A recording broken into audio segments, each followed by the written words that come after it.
The forests of Cameroon are an ideal refuge for wildlife, away from man and modern civilization. Well, more or less. I didn't tell you that. Did I say you could speak to me like that? You could at least try not to ruin other people's luggage. You're the one who wanted to go on top. You were below before. But why are you arguing? After almost 2 hours on the road, the passengers in this communal taxi have had enough of the driver and his uncomfortable vehicle.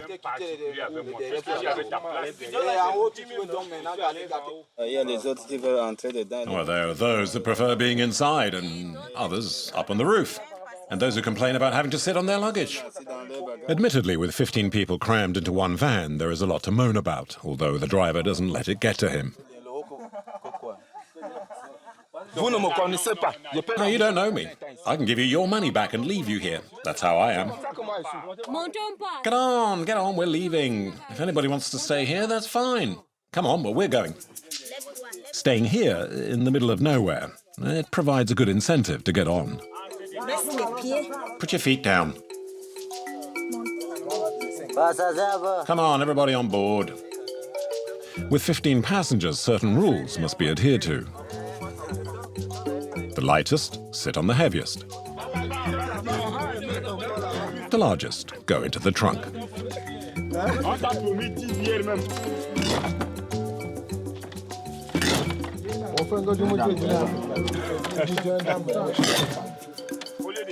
And there's always the roof for those with claustrophobia. Come on, everybody on board. It's like in war, we make do.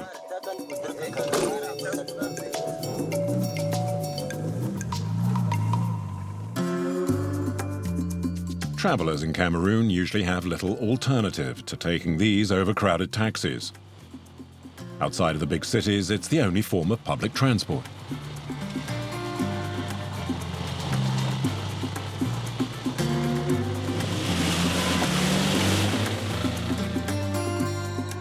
In the town of Lorodov, the taxis in poorest condition face the same challenge each time before leaving. Namely, will Oscar even manage to get his old vehicle to start? The aged Japanese car is probably more suited to the scrap heap than to the roads. It takes all of Oscar's resourcefulness to keep the vehicle ticking over. Well, the battery no longer has the fixtures to keep it into place. So we use these wires for when it gets bumpy. It keeps it still.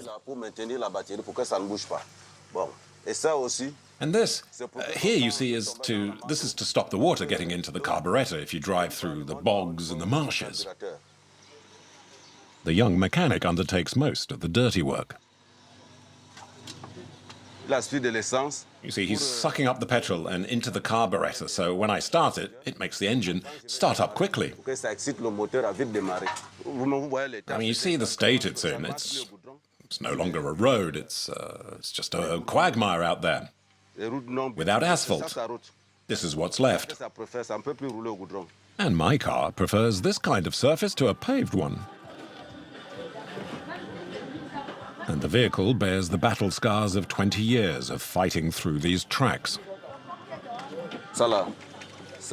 This here, you see, has several parts missing. We have to tie it all up to make it still look like a car. On the road, as the bonnet is loose, it sometimes flaps up and down, hitting the windscreen. Boom! Apparently, that happens often.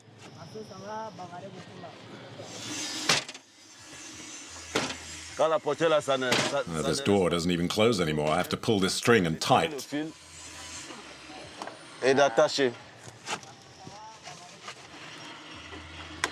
Okay, now it's good.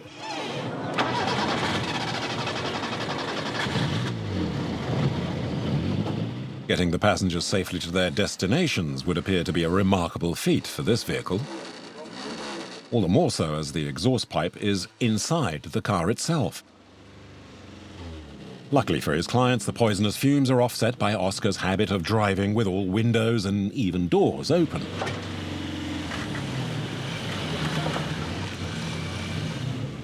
In Cameroon, these kinds of taxis are known as clandos, as in clandestines. The police chase them not because of the condition of the car, but because the drivers have no taxi permit or even a driving license, like Oscar. The clandos reign supreme in Cameroon, a country in Central Africa's equatorial region. Only the major towns have regular public transport.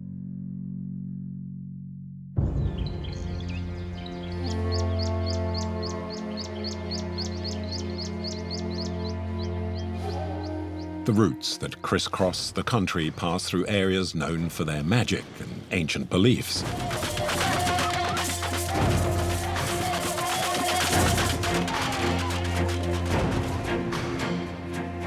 But Cameroon is also a major economic power, known as the breadbasket of Central Africa. Neighboring countries rely on its harvests to help feed their own populations.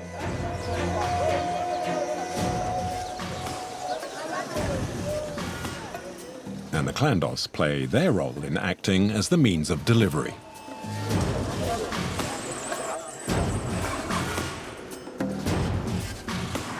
The tremendous economic value of its agriculture is not reflected in the dreadful condition of Cameroon's roads. 90% of them are barely dirt tracks. During the rainy season, the mud turns every journey into an endless struggle. Hey, the others back there, they're not pushing. To make it through these roads, you must have a lot of stamina. And each trip is like a car rally. Yeah, that's the problem here. The tall grasses, the trees, the bushes, they really can cut you. The condition of the roads paralyzes the national economy.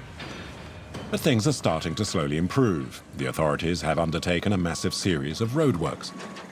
Oh, we've never seen anything like that here. Oh, and it's well managed. A good road network is being built, but the clandestine taxis can still look forward to a healthy future. Hey, Ebolowa, squeeze in here. Oscar, the clando, has managed to drive his old jalopy to the bus station. You going to Ebolowa? It's $5 for the trip. And more for the luggage. That's an extra $1. So that's $6. $6. But we need our luggage. Listen, I'm not a travel agency, I'm a clando. Luggage always costs extra. Mireille has just arrived from Yaoundé, the capital, where she lives and where there are no clandos. Their methods surprise her.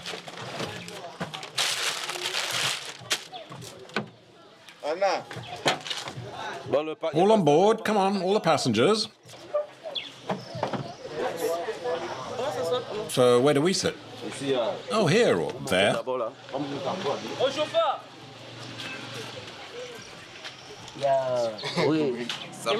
So how do I manage? Oh, just keep your balance, madam. We're used to traveling like this. Come on, please, quickly, I'm in a hurry. Mireille fears the journey will not do her back any good.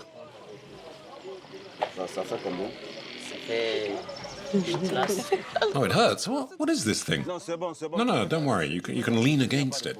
Lean back. Go ahead. No problem. Mireille has little choice. Oscar's the only driver in Loladorf going to Ebolowa.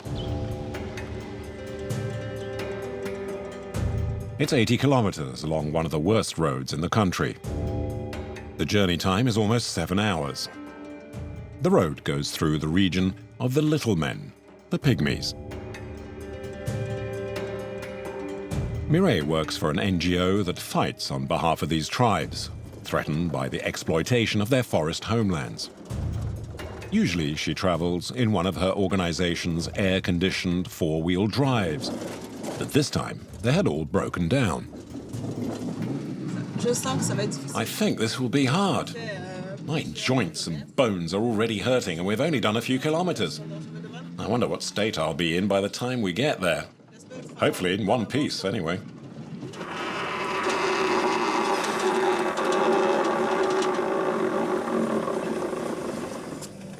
Well, what's that?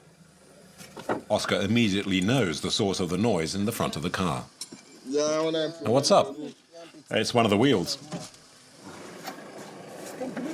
Inevitably, the wheels hadn't been fixed on properly. So the wheels might fall off, is that it? Yep. So you could tell when you were driving? Oh, yeah. There are some bolts that need tightening up. In fact, they're not tight at all, are they? No. And that one wasn't tight either? Yep. Hardly a surprise, as most have no screws. Oh, there are no more nuts. Isn't that a risk that they'll become loose again? No, we know how to manage it all. Do you feel reassured, Mireille, or not? I'm not sure, because we've done, what, just a few kilometers? And it seems to me it's already broken down. In fact, Oscar never travels without an assistant and a mechanic.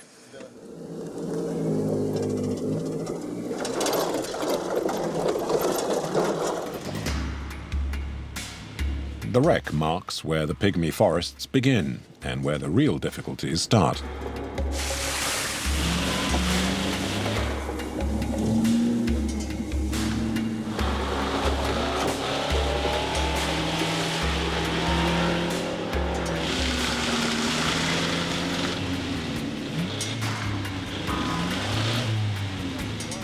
We'll need to push.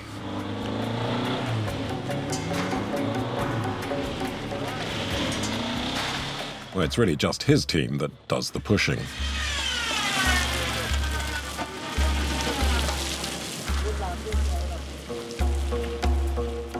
Come on, push.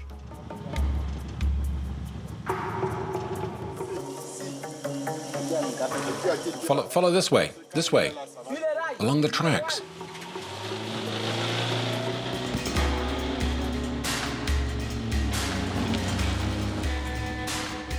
The fact the bog is so deep might not just be a matter of luck.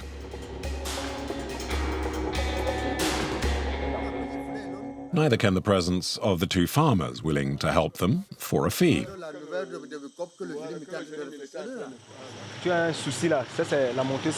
You have a problem, it's the slope. We'll put down some stones so you'll be fine going up. Mireille is asked to go paddle a little way off in the mud.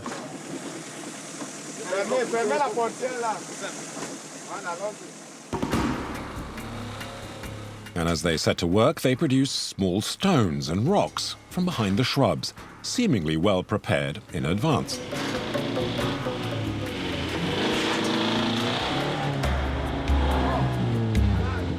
Go on, use the gears.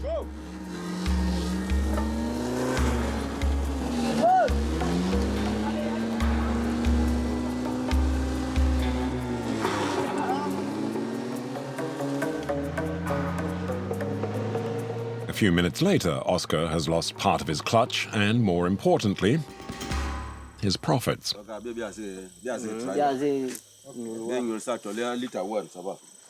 So every time you help someone, you want them to give you something in exchange? Oh, yes, they have to give something. And we must thank them for the work that they did in this bog. They're the ones who dug out the drains. So when you hear a car approaching, out you come. To help it. Oh yes, we're here to help. And there are trucks that also use this road. Oh yeah, it's a national road. National Road number 1, built at the time of the Germans. It was dug out by hand.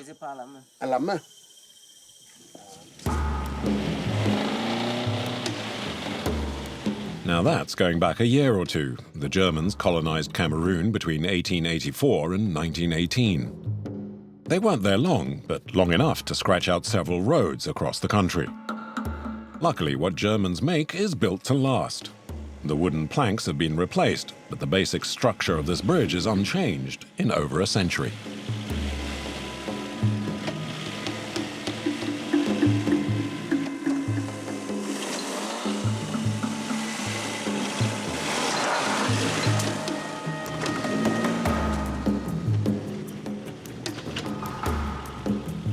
The state rarely maintains the roads, and it's up to the villagers to take care of them. They profit by charging a toll.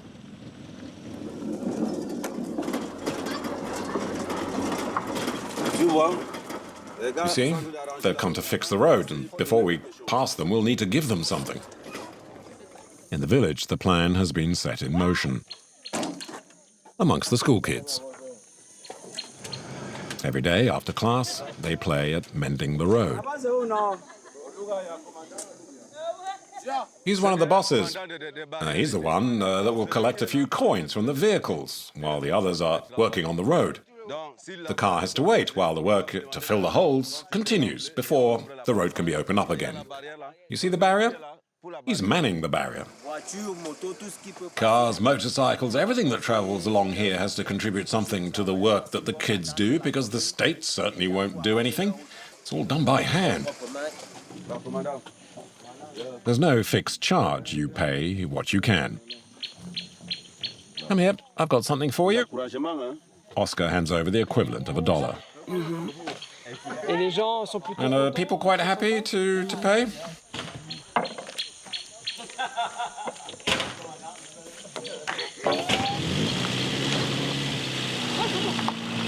In some parts of Cameroon, the village survives on income from the roads and provides even more sometimes, but that's not for the kids.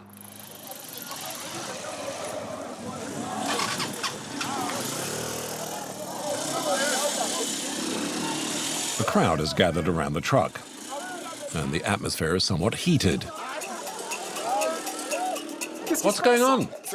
Oh, there's been an accident. A local truck carrying beer and its trailer has ended up in the ditch. The driver is unscathed, but now has a huge problem on his hands. The locals have shown up and taken all the drink. There's nothing I can do. They can't arrest all the people that are here. It's a race between the looters and the beer company that is sending reinforcements to save what it can.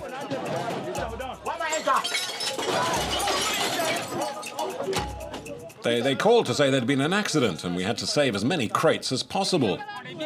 Is everybody helping themselves? Oh, yes, everybody. The whole village is having a party. Look, they're all happy. We drink the beer, but leave the bottles. The brewer agrees they can have some of the beer so long as they return the empties.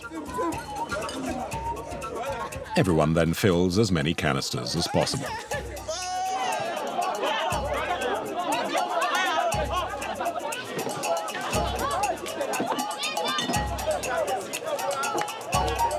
The gods, or possibly the demons of the road, have given the villagers a welcome present.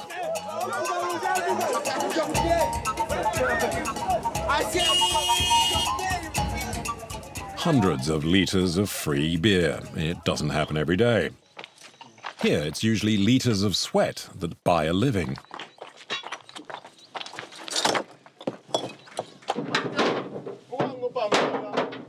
In the open-air mines, a beer will cost you some heavy lifting.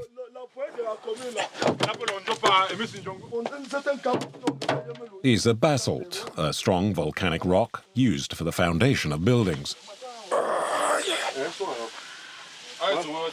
Humans have replaced machines. The biggest rocks weigh close to 100 kilos. They're called the loaders.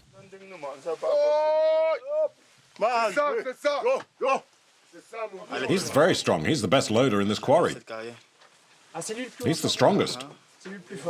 Oh yeah, you can see how he's built. It's all muscle. How's it going? Good. No, I'm not tired.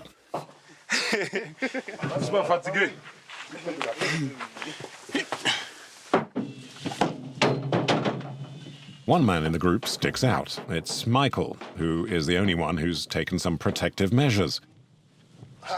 By no coincidence, he's known as the Prof. What I want to be is a professor of psychology. I already teach, and I'm studying at the Faculty of Literature and Human Sciences. I'd like to be a professor of psychology. So for now, you're working here? Yes, but only on the weekends. The rest of the week, Michael teaches. And you're paid for the work you do during the week? Well, if I work hard all month, I can make about 20,000 francs. It's hardly much. That's about $325 a month. When he closes his school books and puts on his hard hat, he makes about $60 for the weekend. For once, brawn pays more than brains. They say that life is a struggle, that you have to fight to survive. That's why I can't just sit back and do nothing. Can't waste my time moaning. I'm lucky because I can use my 2 hands and feet.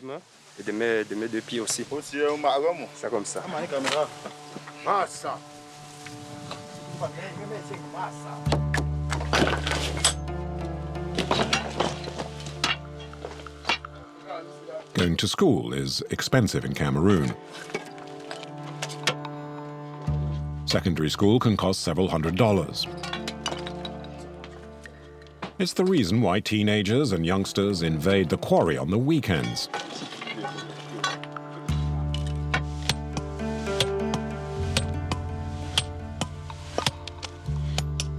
The youngest are not allowed to dig, but what they do is equally grueling.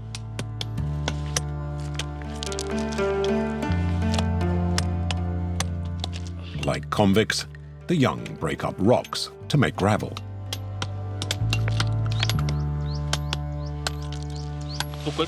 Why are you doing this? To pay for school. No. You know, I don't think a child should be breaking stones just to go to school.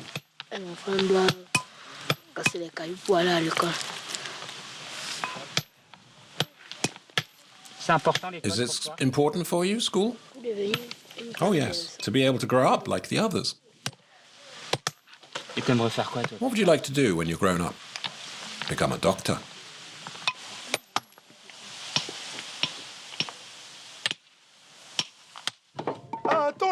Okay, stop. The truck's already too heavy. It's the state of the roads. The truck can't handle them properly. That's it. See? It's all screwed up now. It's the road, you see. It's rubbish. When were these roads built? No more than a month ago. Yes, go ahead, film. That road there. Here's the head of the commune. Hey, why don't you maintain the road properly? While he avoids answering the question, the municipal employee doesn't forget the important issue, which is collecting the toll fees. No, we have to pay. We can't leave unless we pay. So it's about $3? Yeah, $3. And about 100 trucks load up here every day. So with all the money they make, City Hall could easily fix up the road. But they don't.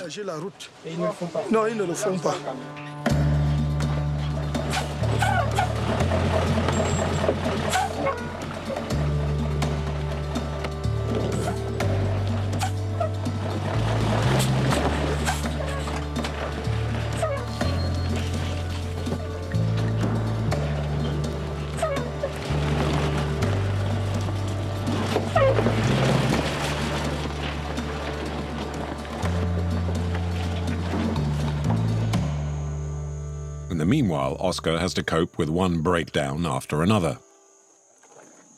His ancient vehicle is about to give up the ghost. It seems to be the end, but every time Oscar and his team bring it back to life.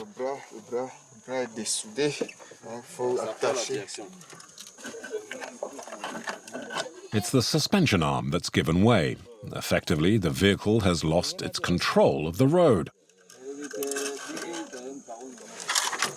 It's a major problem, but all the clandos need is a bit of wire. Do you think that'll hold up? Oh yes. Well, we have no spare parts, so it'll help. It's just for now.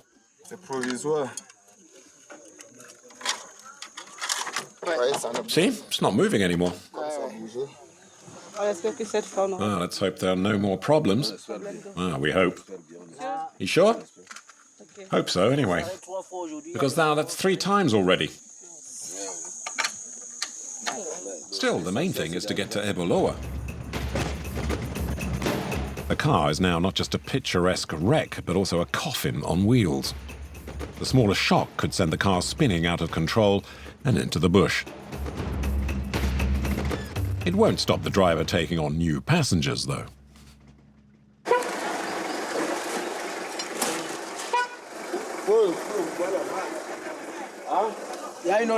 There's another woman. She's gone to collect her luggage. Presumably, the woman has not been told of mechanical difficulties. But, like a perfect gentleman, Oscar's two assistants give up their bench and its wooden backrest. The woman appreciates the gesture and is delighted at having found a ride. Up front, Mireille cannot relax.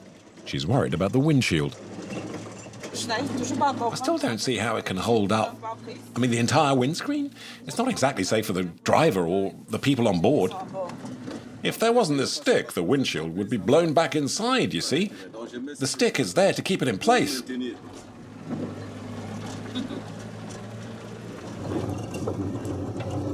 For her part, the village woman has no concerns. Her only worry is to sell her bananas in town. I have backache, so I can't carry all the bananas to the market.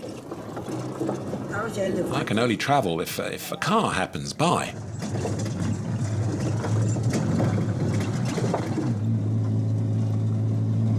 The clando taxes are crucial. It's the only way villagers can get help.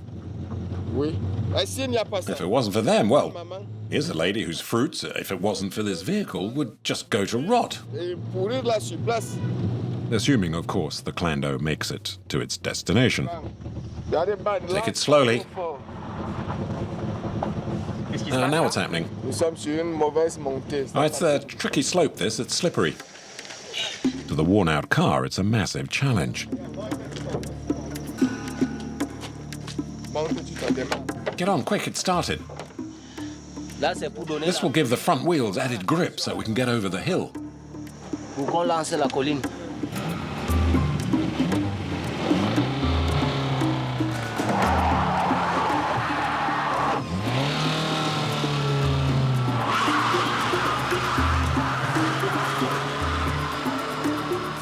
The idea may be a good one, but it's still not heavy enough.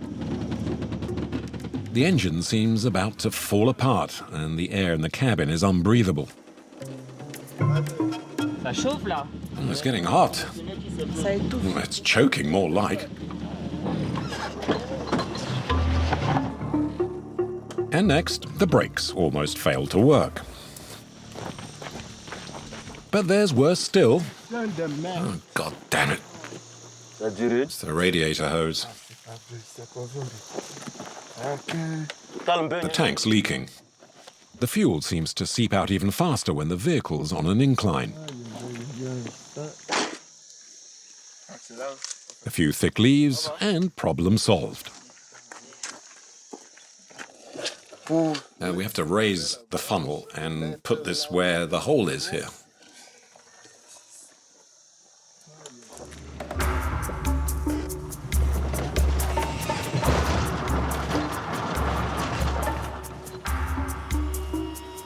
They still need to get over the hill. He's gonna go for it.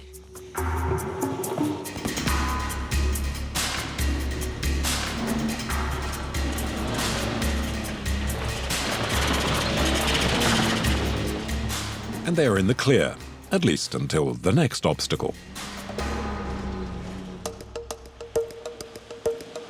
Always get through is the motto of the clandos, whatever the state of the roads and whatever the size of the vehicle.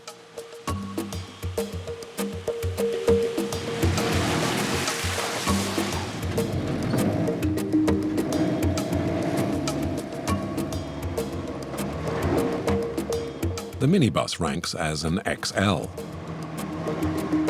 On board, about 30 passengers. It's handy for when the truck gets stuck.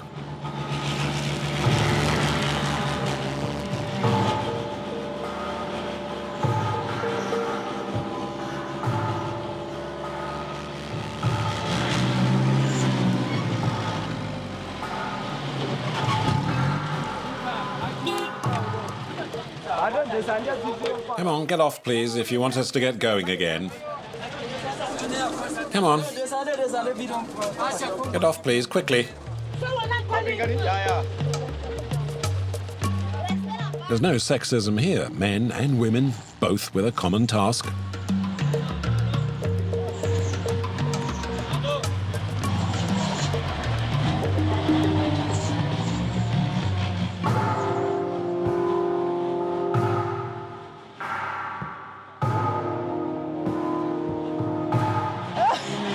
Do you have to do this often?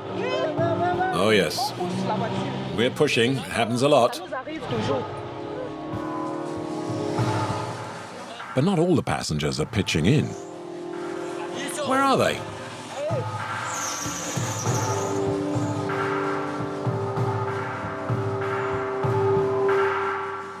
Well, they're just following on behind. Hey, but those there at the back, they aren't pushing. There aren't enough people pushing. Everyone needs to help so we can get going again. Otherwise, we'll end up sleeping here. Oh, I see you've got backache. I want to get there soon. If we don't push, we might sleep out here. Come on then, push, everybody.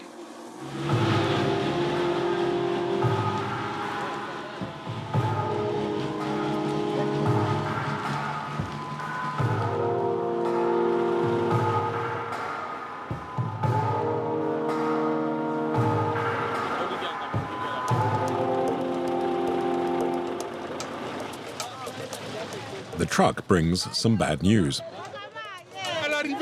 Oh, down there, it's no good. You'll be pushing right till the end. Pushing by day is one thing, but night comes suddenly in Cameroon. At 6 p.m., there's barely 1 hour left for Ahmed to get to the village where he can spend the night.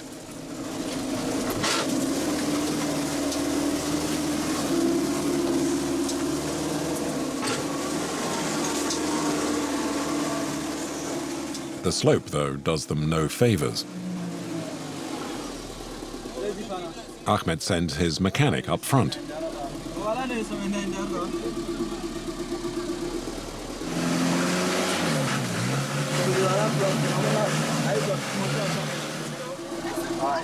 The road is blocked. Have we had it? No, we'll be fine. It'll be all right. We'll get going. The driver is definitely an optimist. It'll take a while for just 5 people to deal with a 15-ton truck. Something not lost on the passengers. And it's all hands on deck. Get off. Come on, everybody off, please. It's stuck again. All the way to Yoko. That's how it is. Do you think you'll get there by tonight? Maybe tomorrow. Well, if that's the case, where will you sleep? Well, we'll sleep in the car. What else can we do? Come on, everybody.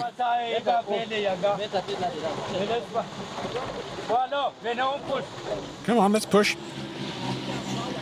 Most would rather not spend the night here.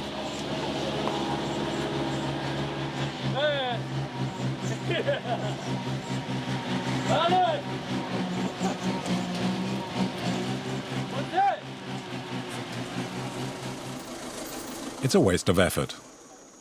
They all stop on the other side of the hill. None of the drivers want to be on the roads at night. It's too dangerous. The passengers will sleep in the truck, all squeezed together.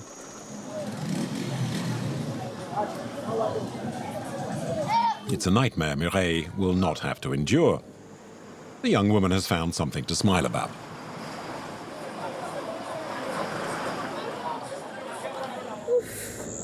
Finally, we've made it. From 11:30 in the morning to 7 at night. After 7.5 hours, she's arrived. The next morning, she has a meeting scheduled with the forest pygmies.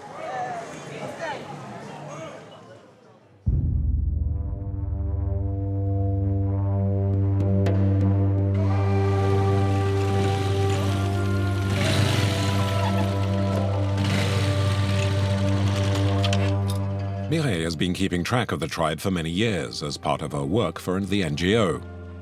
In keeping with tradition, she first greets the village chief.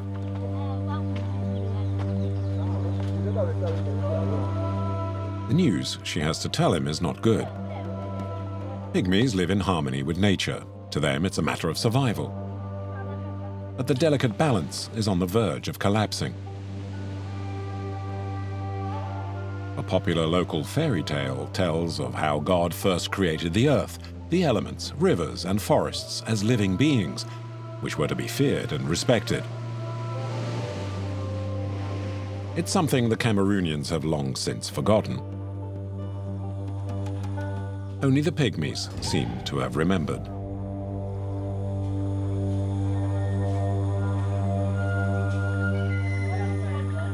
The territory of these hunter-gatherers extends over the entire equatorial forest. Over the centuries, their bodies have adapted to the hostile environment. Their small stature allows them to easily move through the jungle. Today, however, the tribes are being forced out of their homelands by both the timber and palm oil industries. Slowly but surely, the state has relocated the estimated 40,000-strong Pygmies far from their hunting grounds.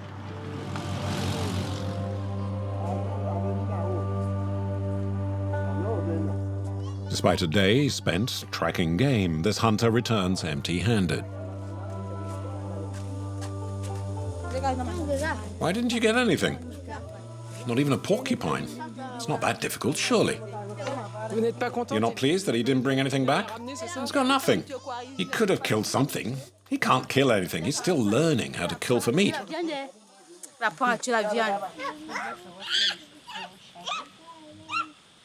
The villagers tell Mireille that living alongside the neighboring Bantus is not proving to be easy. In fact, they feel threatened.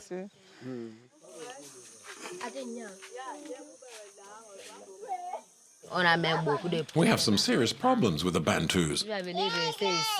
They told us to settle here, and they say, oh, this isn't your land. Things like that. When they moved them here, the state didn't give them any land rights. So the Bantus think they shouldn't be here. The Pygmies, a nomadic people, now no longer know where to turn. Their traditions are being worn away, and many seek solace in alcohol. Some become slaves to the Bantus, who at least admire their ability to hunt. We use arrows, spears, and machetes. Are there any particular animals they ask you to hunt? Oh, yes. Porcupines, antelopes, monkeys. So you hunt animals for the Bantus? Yes.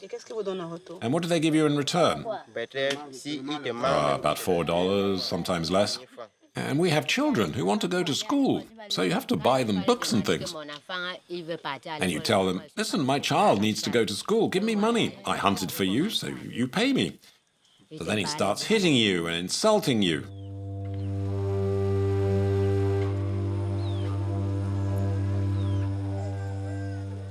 The Bantus, they say we're animals, that we're not Cameroonians because we're animals. If a Bantu kills a pygmy, he won't get arrested.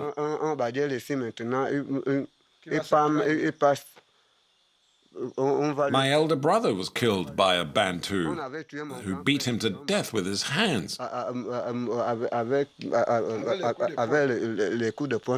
And he's here, living happily. The police aren't even looking for him. The man in the blue cap is one of their Bantu neighbors. He's a farmer and says he has no problems with the Pygmies. He even trades with them, he adds. Do you know them well? Oh, I know all of them. So you're neighbors? Yes. So how are things between the Bantus and the Pygmies? Oh, we get on fine. We give them work. They don't need much money. They make do with our leftovers because they're not really farmers. We have vegetables and they have meat. So we exchange. But the Pygmies do need money. If you have to go to the hospital, it'll cost you $3 or $4. But he said everything was fine between the Bantus and the Pygmies. No, he's lying. He's lying. Mireille keeps note of all her conversations. She will use them to make a case for the pygmies with the authorities in Yaoundé, the capital. But their new non-nomadic lifestyle has some advantages. For the first time, the pygmies' children can go to school. They will be the first generation to learn how to read and write. All the better to later be able to defend their rights. In the heart of the equatorial forests are some forgotten cities and their inhabitants. Ignored by the rest of the country due to their inaccessibility for the 4 months of monsoon. Some 30,000 people are virtual hostages to the weather and nature.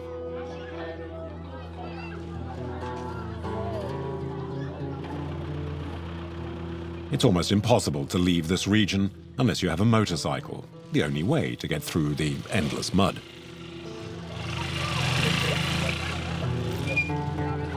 At the main transport terminal at Yoko, it's easy to spot the fearless motorbikers.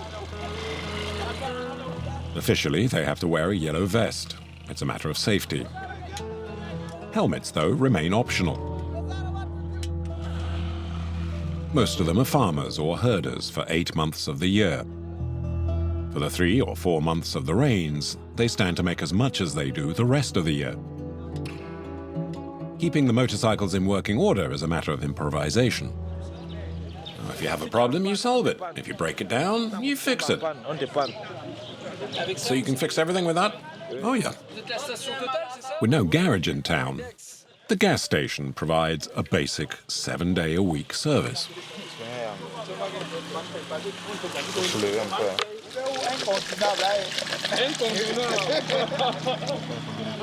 Oh, this is super, this, you know. It's nice and clear. And the other one's diesel. You know, we make do, we get by. What's the quality like? Oh, it's fine. Fine for the engines. No problem.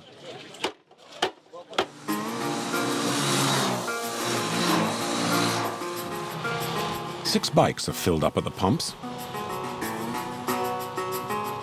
They've been requisitioned by 2 young noblemen who are members of the region's most powerful family.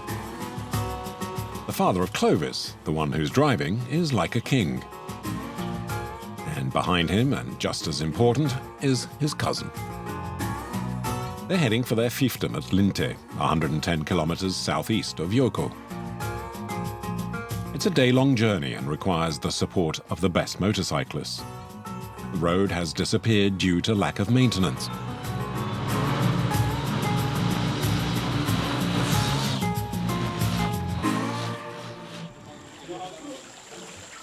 And yet it used to be one of the most important roads in the region.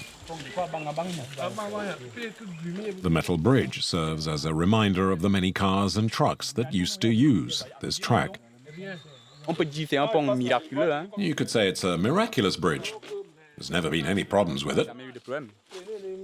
It was built by the German or French occupiers. No one is really sure anymore. Clovis, though, doesn't forget he belongs to the family, as does the entire forest. So you're the son of one of the chiefs? Yeah. And one day all of this will be yours. Well, actually, there are many of us, so I'm not sure. There may be 30 of us. I know my father has a lot of children. Has the family ruled here for a very long time? Oh yeah, since the Germans were here. My grandfather founded the village.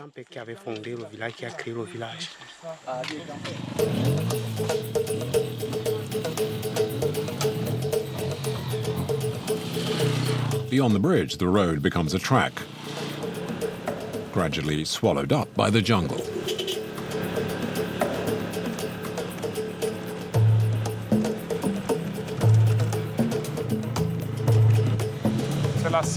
It's the only road.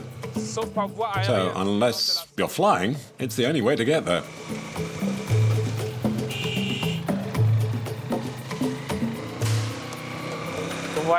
You see, there's just one way, so it's difficult. You need a good horn. It won't work without a horn.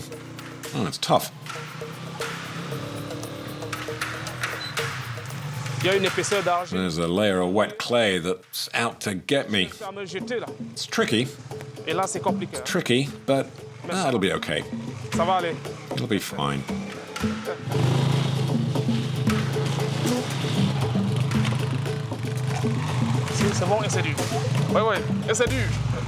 Go on, you've got to go for it.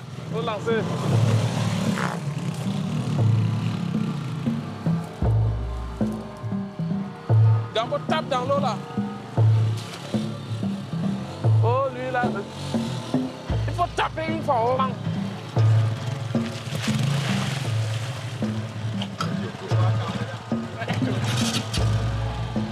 Even more dangerous are the locally built bridges. A crossing that scares even the most experienced bikers.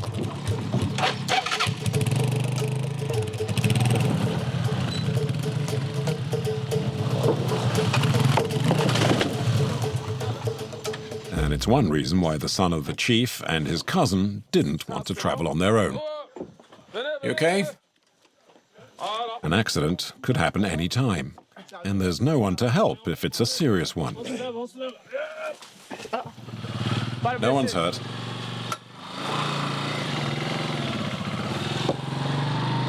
It's Clovis next, the son of the chief. His reputation is at stake. He has to get his motorbike over himself. On this road, or track rather, there are obvious dangers, but also some hidden ones that can cause some damage any time. The grass, the small trees, and then the bushes, they can really whip you. It really hurts. You can injure your eyes, and it really stings a lot.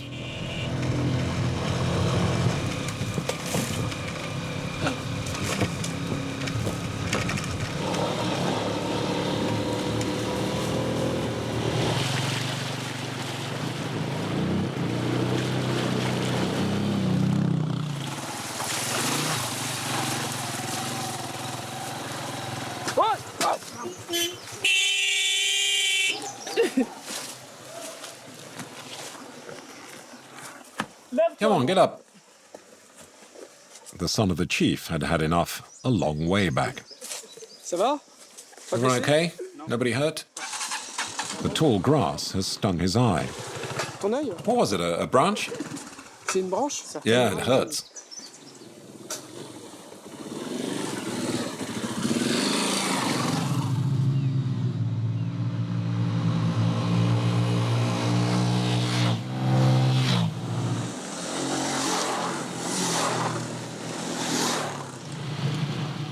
Linte is the capital of the region's chieftainship.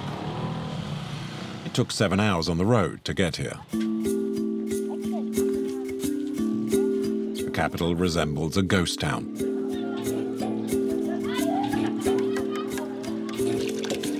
Half the population has fled, and those that remain pass the time quietly.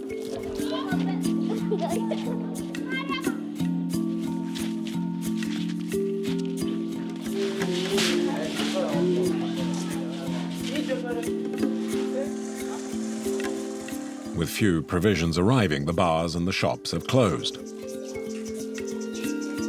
And there's no way to keep food fresh, even though there are electricity pylons.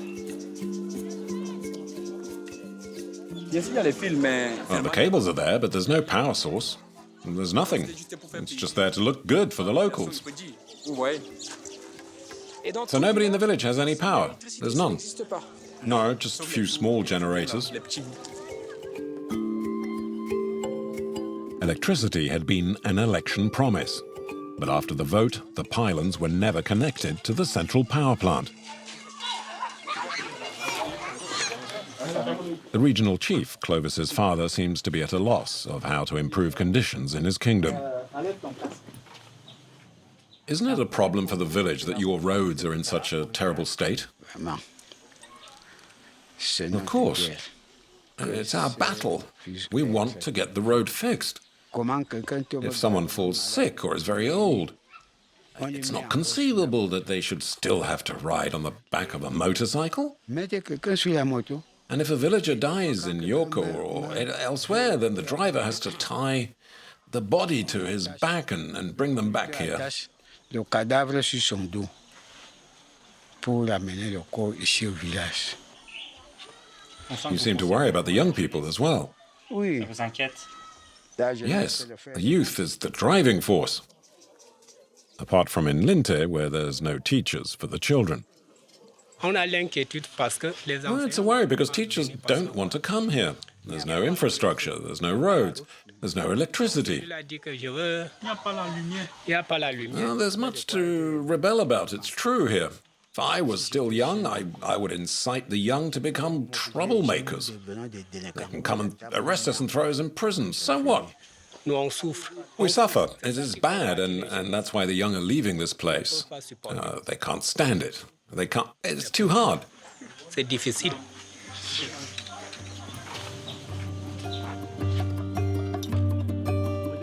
But there might be light at the end of the tunnel for Linte. Gold has been found in the surrounding mountains.